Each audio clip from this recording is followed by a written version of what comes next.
مگه هر دفعه که تو به اون دختر گیر دادی من ازت دفاع نکردم؟ نمیدونم والا، یه چیزایی عوض شده، حتما من حواسم نبوده. هنوز که معلوم نیست میخوام برن یا بمونن. یعنی چی؟ خانواده‌ام به مادرش قرارداد ازدواج دادن، امضاش کرده. اگه نیت زنه پول باشه اینا رو هم برمی‌داره و برمیگردن شهرشون.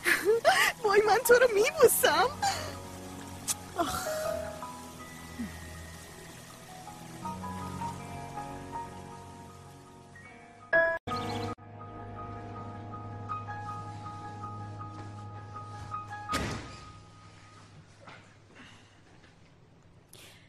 کسی که اومدیم تو ندیدمون نه؟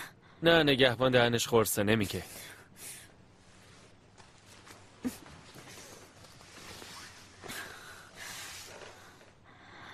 بخواب ببینم پسر کوچولو. خیلی اخلاقش عوض شده. پیشونیشم باید پانسمان کنیم.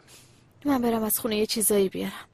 پولدارا جعبه کمک‌های اولیه و همچین چیزایی دارن حتما. مگه تو اینجا زندگی نمی‌کنی؟ چی بگم؟ غذا میخورم، میخوابم، بیدار میشم، همین. خب یعنی به خاطر مامانم. من چرا باید اینا رو برای تو توضیح بدم؟ پس من میرم. وقتی بیدار میشه من اینجا نبینه بهتره. میخوام یه چیزی بگم. تو چرا به ساواش کمک میکنی؟ مگه تو نبودی که اونو از موتور انداختی؟ فکر کن میخوام اشتباهمو جبران کنم. خوبه. هر کاری دلت خواست میکنی بعدش هم پشیمون میشی. ببین این که ساواش به این روز افتاده تقصیر من نیست. حتی سعی کردم جلوشو بگیرم. باشه ممنون.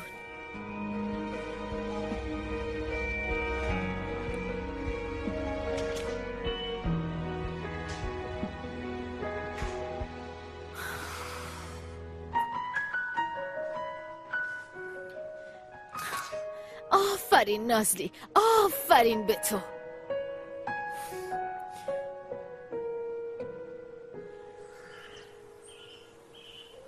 پری تو حالت خوبه مگه نه؟ خیلی به هم ریختم، تپش قلبم تازه وایستاده. آخه دقیقاً هم جلوی شما این اتفاق افتاد. در واقع آبجی سلینم ما رو روبرو کرد. خب به اتحادیه مورد ظلم خواهر خوش اومدی. 100% منم مدیرشونم. تو اصلا شبیه خواهرت نیستی واقعا. اونقدر داد زدم سرت که خجالت میکشم الان. آخه منو نمیشناختی اون موقع که. خیلی بامزه‌ای. خیلی خوبه که دوست شدیم. آشتی کردی مگه نه؟ مگه ما با هم قهر کرده بودیم؟ پس چرا دیروز اونجوری فرار کردی رفتی؟ قسم میخورم که هیچ نظر بدی نداشتم. دیگه چه نیت بدی میخوای داشته باشی؟ عاشق خواهر من شدی. به اون معنی که عاشق نشدم من. بفرما اعتراف کرد. چی؟ باشه گرفتیم چی شد؟ بی خیال پری. نه میخواستم از دست تو ناراحت نشه. خب از دست منم همینطور. نکنه چیز بدی بهت گفته؟ نه عزیزم، فقط فکر خودم بود. توی چشمام نگاه کن ببینم. راستشو بخوای وقتی که تو چشای تو نگاه کردم حرفامو یادم رفت.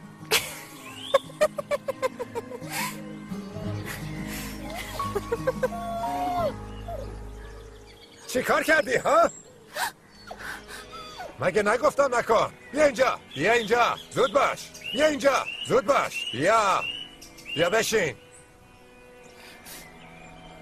برای چی گوش نمیدی به حرفام؟ گوش کن وگرنه تمدید میکنم. بشین. شما دیگه کی هستین؟ خجالت نمیکشین میای خونه مردم؟ اومدی تو خونم داری به چی نگاه میکنی؟ در واقع تو خجالت نمیکشی؟ مرد گنده‌ای هستی، هنوز 6 ماهش هم نیست، اصلا دلت نمیسوزه؟ از تو باید اجازه بگیرم؟ خونه خودمه، سگ مال خودمه. خونت بخوره تو سرت. اجازه نمیدم سگو بزنی، فهمیدی؟ نمیذارم بزنیش. پسر این دختر از اینجا ببر وگرنه یه کاری دست خودم میدم. پری لطفاً بیا بریم. لطفاً. نمیرم. پری به خاطر من.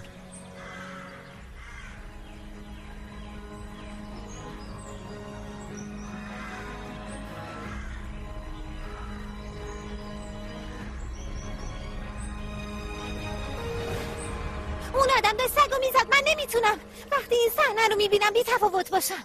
باشه پری، اما ما نمیتونیم کاری بکنیم که. آدما خیلی بد شدن. راست میگی، کاش خود سگه میتونست فرار کنه. ما فراریش میدیم، نجاتش میدیم.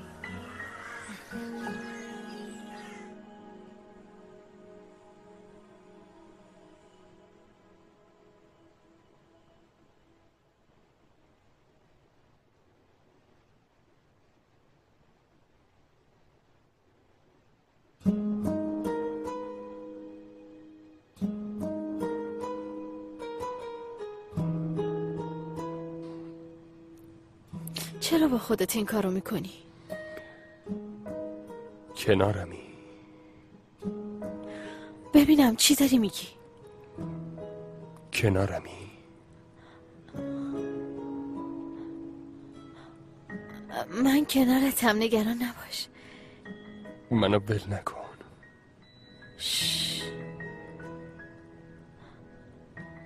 تو اصلا ناراحت نباش، من کنارتم. تو خیلی دل منو شکوندی، هنوز خوب نشده، اما باشه، چی کار کنم؟ خیلی متاسفم. منو ببخش.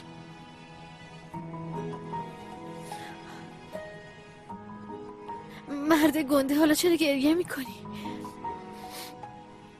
یعنی الان باید بیدارش کنم؟ منو ول نکن لطفاً.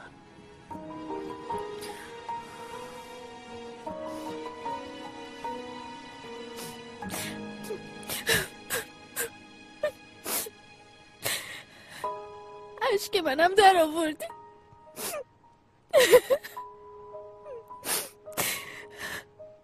خدای من چیم شده؟ صبح داشتم اتاقو به هم میریختم، الان نشستم دارم گریه میکنم. نازلی، این کارو با خودت نکن. نازلی نکن، خودت اذیت نکن. منو ببخش عشقم. ملیسا.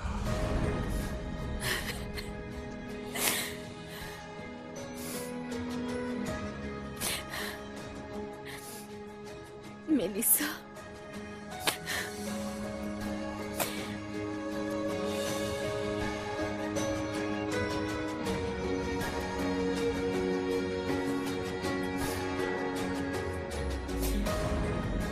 خیلی به هم میایید.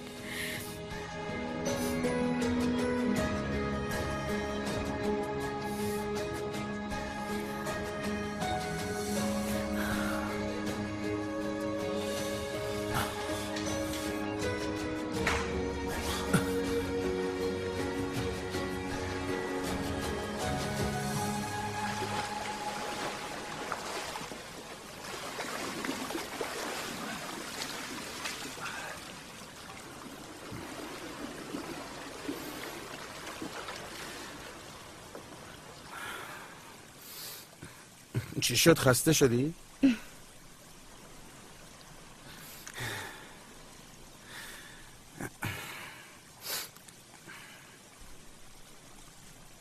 عکسایی که تک شده نگاه میکردم، تموم نمیشه که.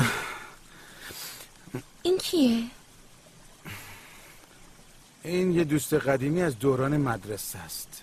یعنی کی؟ کسی که قبلا باهاش بودی؟ نه جونم، فقط دوستمه. آره. آخه خیلی صمیمین، واسه همین پرسیدم.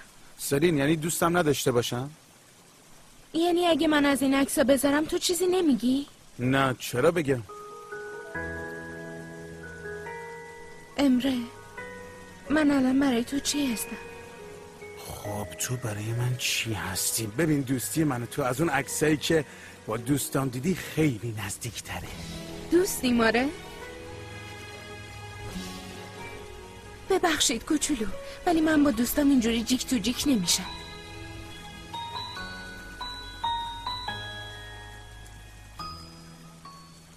بله به دور باشه سلین جون. ببین من با امره دیگه کاری ندارم، انقدر به هم گیر نده. این دومین خبر خوبیه که امروز شنیدم. تو از چی داری حرف میزنی؟ از قرار